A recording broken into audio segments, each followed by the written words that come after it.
Let us move into a time of ritual and deep listening to the wisdom brought forth by our ancestors and loved ones. Just a reminder, this is a ritual based on our personal connections to those names we are bringing forth this morning. I do want to be sure to let people know we have an altar beside the ofrenda in the gallery to honor those who have died in the Palestine-Israel conflict. At this time, I would invite you to come forward from either side. And we want to have people come forward from either side so that way you can come forward and you can see your lovely faces on the camera for those at home. So please note that. At the end, we will ask those who cannot or would prefer to stay in their seats if they would like to share something, and we'll bring a microphone to you and bring anything up. And we'll also check online occasionally. I invite you forward.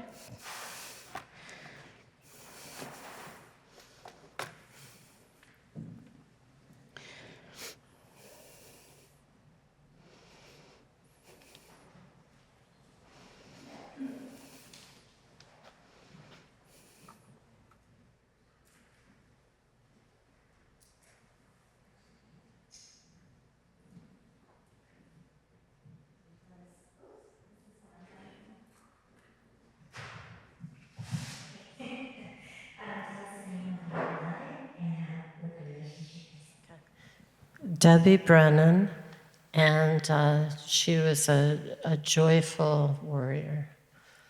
Do you want to share anything about her, what she said, or? She just always was bright and wonderful, even though she was dealing with cancer. She was just beautiful. Say her name again. Debbie Brennan. Presente. There are frames there too, if you want to put them so she can stand up. The sad loss of Liz Brager, Beth Pewter, this week, who was a creative friend and the creator of Art House and a member of our congregation and a longtime leader in the art community here for our congregation, Beth Pewter. Presente.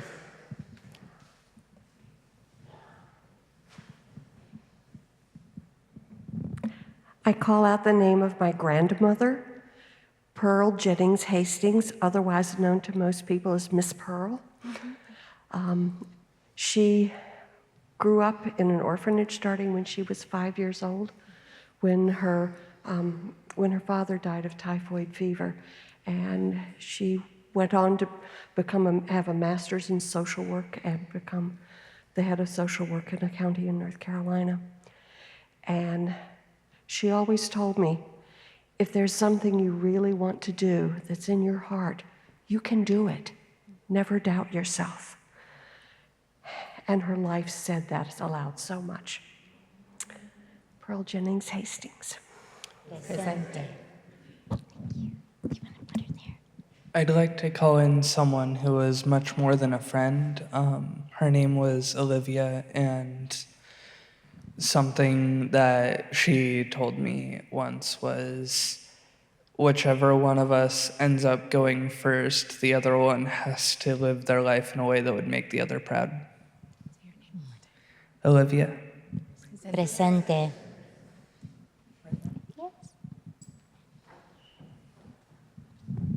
I call out the names of my parents, Marguerite and Justin. Among other things, they taught me to honor labor. Marguerite, Justin. Presente. I actually have two names to call out, if that's okay. So first is my abuelo, Miguel Ángel Gómez Aravia. He taught me that we must always have a sense of humor. He had jokes to tell even on his deathbed. So Miguel Ángel Gómez Aravia. Presente. And another heart for the children of Gaza. There are unfortunately way too many to name. And they've taught me not to turn a blind eye towards the conflicts happening around the world. To the children of Gaza. Presente.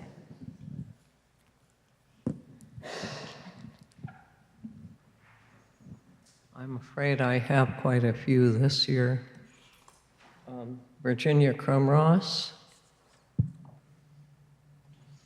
who was a close friend, a colleague, and who was a photographer, Sure she has a microphone.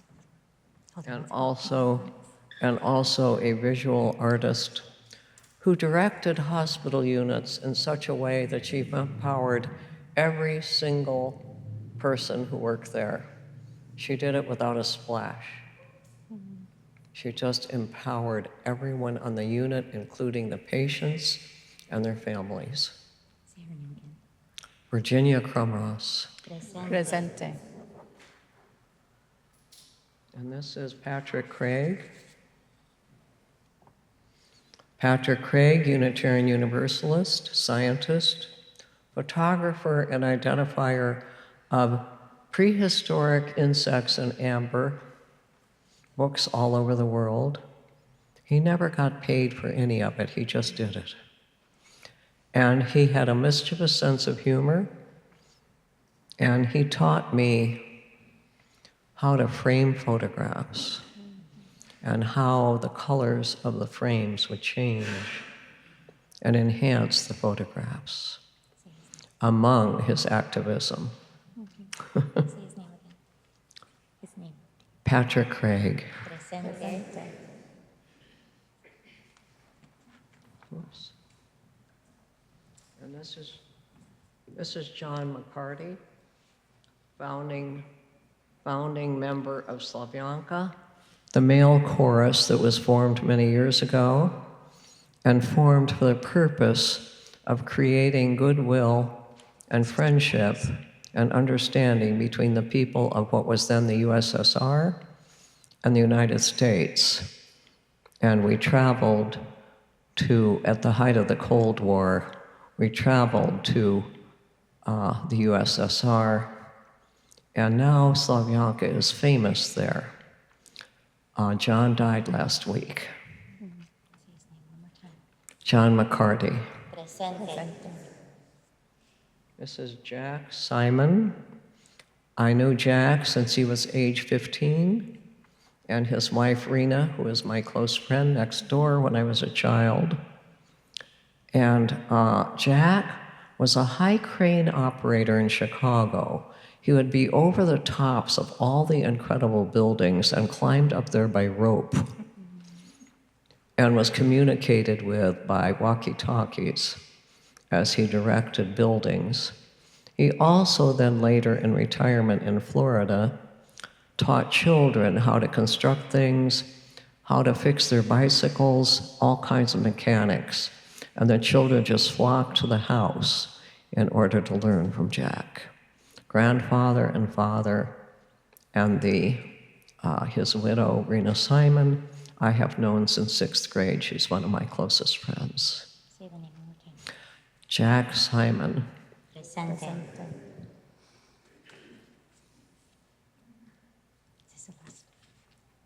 This is the last. This is Father Gustavo Gutierrez, Peruvian priest who died a week ago. He was 96. He is known as the father of, I'm going to block it, of liberation theology, which was in part responsible for the Sandinista revolution in Nicaragua and the overthrow of the dictator Somoza. And he taught me how to persevere and how to help people look at the gospel in terms of empowerment now and interpret it for now, so that they could be empowered and realize that they too were poets. Say his name again. Father Gutierrez. Presente.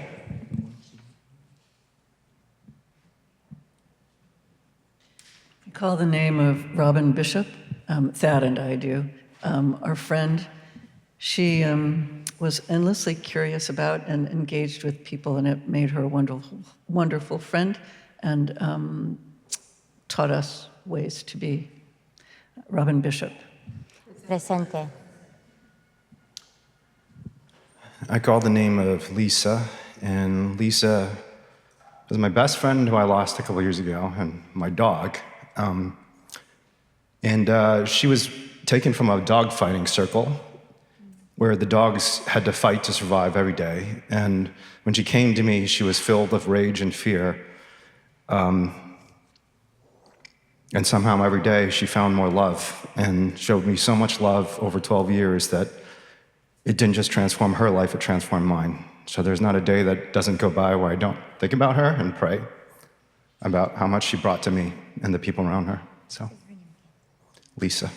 Presente. I call out the name Miriam Fetaplace Schick. She was my mother. She did so much to teach me about Universalism.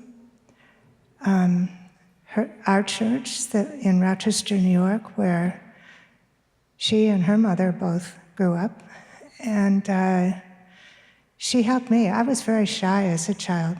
She helped me out of my shyness. She just kept telling, Amy, you can do that. You can do that.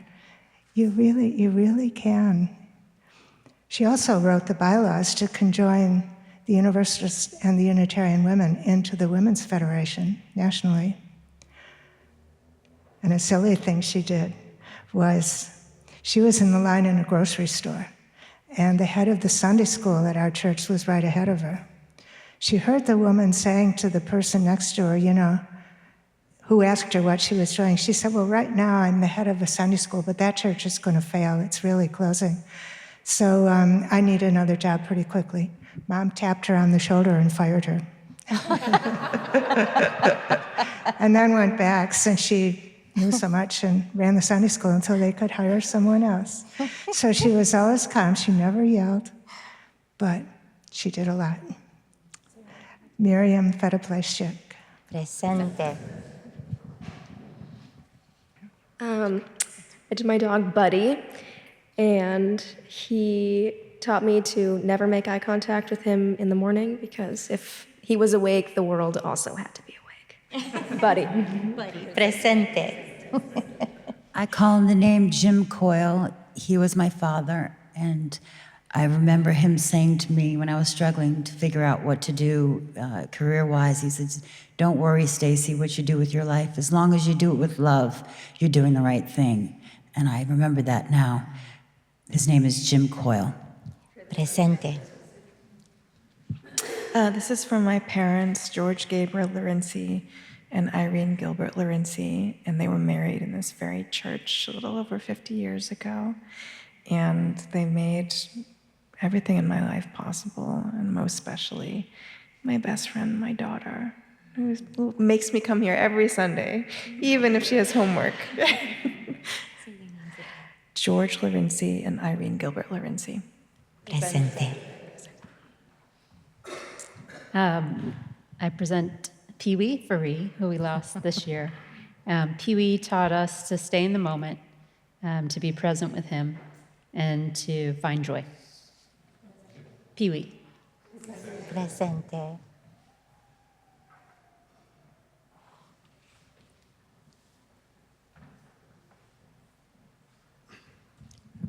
Yes, Mrs. Wells, a caretaker babysitter when I was 6 years old, and someone who was just there and supportive and didn't demand a lot, but also, was able to add something to the mix.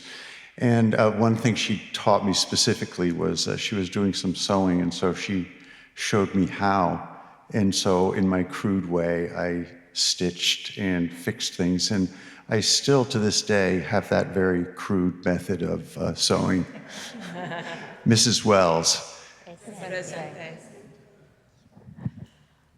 I call the name of my aunt, Pat Smith, who passed away in Colorado last week.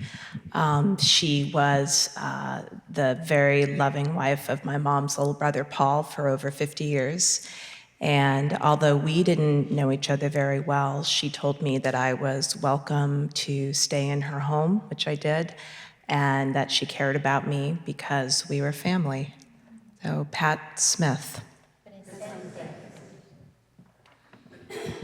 I have two names here from Mark Cavello. He wishes to remember his brother, Walter Cavello, who taught him to think. He died 36 years ago, and Mark has tried to carry on the tradition in the intervening years with mixed success. His name is Walter Cavello. Presente. And from Karen, Karen wishes to honor her partner, Kenny Blessing, her partner who passed away in 2023 after a short bout of cancer. He was a rock and roll session musician in Seattle. His name is Kenny Blessing. Presente. I'd like to remember the Israelis who were killed in the October 7th attack. But also I'd like to remember my friend, a friend of mine who just passed in Chicago, named Robert Bowkins, the greatest tuba player I ever heard, who had the facility of an electric bass player on the tuba. And he was also in the board of directors of the Musicians Union in Chicago for a long time. And he said to me, never make any decisions when you're down. What's his name again? Robert Bowkins. Presente. Okay. Richard Leviton, my husband, who died in 2016, who I found a card from him, a Valentine's Day card saying that I give you all that I am. And that to me is a remarkable being, a really remarkable being. I also just want to bring in my mother, Eleanor Rovere, and my father, Richard Rovere. I was just very, very lucky to have been brought up by my mother and father. My mother was very graceful and very easy. I don't know how she did it, but she was. My father was a brilliant reporter, and I have no idea what he would say about what's happening now. And also, again, all of the people who are suffering and dying and being crippled and just unspeakable horrors in the Middle East. Israel, Gazans, Lebanese, Yemenis. And Move to our personal connections. I will. Yes. Okay. Richard Leviton. Presente. Eleanor Rovere. Presente. Richard Rovere. Presente. Thanks. Is there anybody that needs me to come by? Raise your hand. Do you like me to come by? Okay, anybody with food that would like to share food and a story?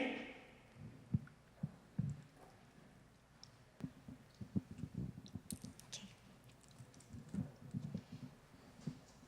Here comes Linda.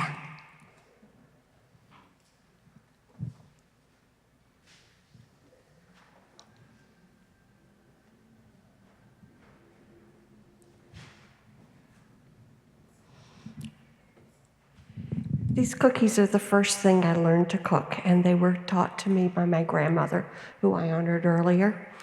And I could still feel her arms around me as I'm standing on a wooden box at the counter, stirring these cookies, and her kisses. Say her name again. Pearl Jennings Hastings, Miss Pearl. Presente, Miss Pearl. And now I'm going to bless the... Not yet. Not yet. I'm not going to. Not yet. I also want to call forward those names of members who have died over this past year. Barbara Conahan, who imparted wisdom of care and compassion. Barbara Conahan. Presente. Claire Horn, who imparted wisdom of adventure. Claire Horn. Presente. Catherine Lyon, who imparted wisdom of involvement. Presente. And Dawn Williams, who imparted wisdom of humor and advocacy. Dawn Williams. Presente. At the end of this service, after the postlude, we will invite those who brought pictures and loved ones and hearts as well as food to follow us out to the gallery where the ofrenda in the gallery is set up, and you can set them out there. Now you can bless them. I couldn't wait. First, I'd like to also bring into the present my abuelitas, my great-grandmother Tila and my abuelita Lupita. I'd like to bring them into this space with us. They just taught me love, love, love, love, love, and worth that can't be put in a resume. They taught me that there's nothing I could do that could make them love me more. So I brought pan dulce to celebrate. Lupita and Tila. Presente. Okay. And now I'll bless the food that was brought. And there's lots of pan dulce too that you can share later at coffee hour. So I'm going to do the blessing.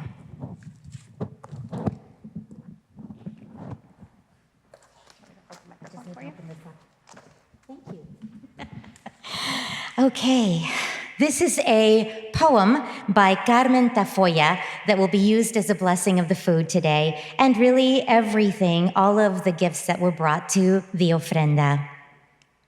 I have slipped chile under your skin, secretly wrapped in each enchilada, hot and soothing, carefully cut into bitefuls for you as a toddler, increasing in power and intensity as you grew until it could burn forever.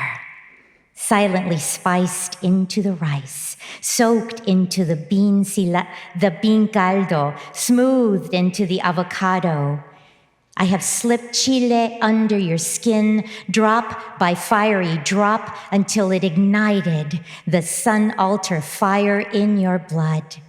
I have squeezed cilantro into the breast milk, made sure you were nurtured with the taste of green life and corn stalks, with the wilderness of thick leaves of untamed monte, of unscheduled growth. I have ground the earth of these Americas in my molcajete until it became fine and piquant spice, sprinkled it surely into each spoonful of food that would have to expand to fit your soul. Dear mijo, dear mija, dear corn, chile, cilantro, mijitos, this is your herencia.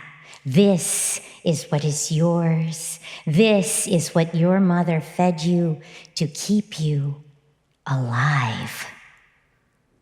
Buen provecho, queridos. May it bring you life today, and welcome back.